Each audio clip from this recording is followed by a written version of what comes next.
Good evening.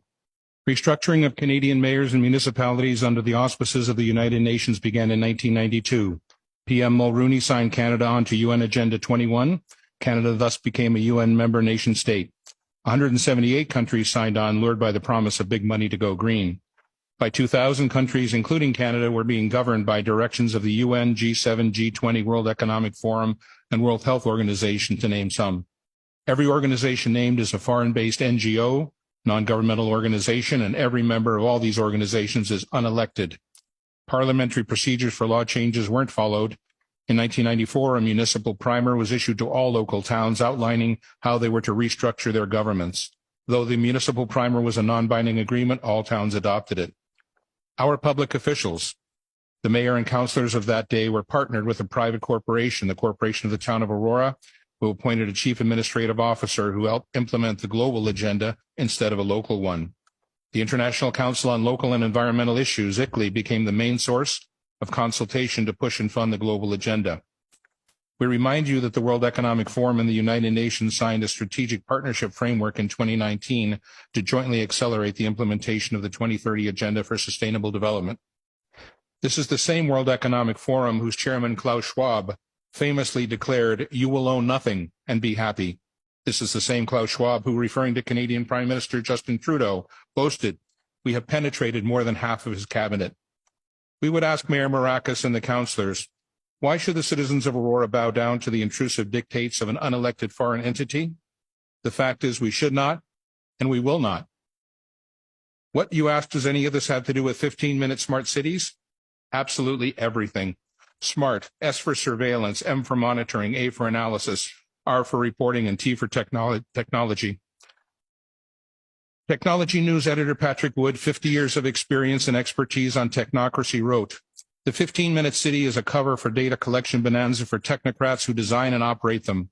Cities designed for maximum efficiency always reveal technocrat thinking that efficiency itself is the goal. Maximum surveillance allows for maximum control to achieve even more efficiency." At its very root, this mechanistic thinking is anti-human. The 15-minute city narrative seeks to fool you in the guise of saving the planet, keeping you safe, and delivering convenience. It's actually the gateway to digital IDs and CBDC, central bank digital currencies.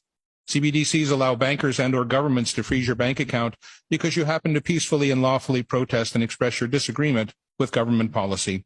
Anyone remember the truckers' convoy in Ottawa, February 22, when the Government of Canada invoked the Emergencies Act and froze the private bank accounts of law-abiding citizens? 15-minute cities are wolves in sheep's clothing. Don't believe the countless stories spewing forth from the 24/7 basis from the elitist captured mainstream media, all claiming to have your best interest at heart. We have been burned too many times. In reality, 24/7 surveillance through the Internet of Things inside your home, 5G and LED streetlights outside, monitoring and tracking and recording everything. Implementation of exclusion zones and geofencing to restrict movement and travel. Ability to control behaviors through military-directed energy technologies. Property and car ownership to be outlawed. Evictions from farms and rural areas to gather people into cities. Digital passports being promulgated by the UN, World Economic Forum, and the World Health Organization are in the final stages of planning and implementation. They are tied to social credit score, which is determined by compliance to government directives. These passports control all access and all aspects of life. Digital currency is being implemented to end cash and monitor all your spending. Your digital currency will be turned off or on depending on your compliance score. UBI Universal Basic Income is a state-controlled allowance forcing compliance by restricting access to food, money, services, and education. All of the above will enable climate lockdowns to be implemented easily, arbitrarily, and indefinitely. The real agenda of 15-minute smart cities is to monitor and control everyone and everything. In summary, in the coming days, Council will receive an electronic info packet which will contain the text of this delegation and other items. We, the citizens of Aurora, wish to enter into a meaningful, respectful dialogue with our elected members of Council on this complex, important issue. A key framework of that dialogue is a list of questions posed to Council. Can Council explicitly guarantee that citizens will remain free to travel as is their right under the Charter of Rights and Freedoms? Can Council guarantee not to restrict access to essential services, medical care, bank accounts, government pensions, utilities?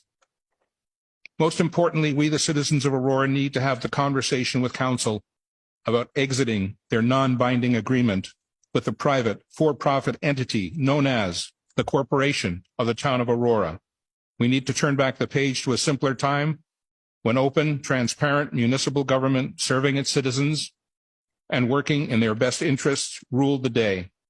We are your equal partners on this journey. Thank you.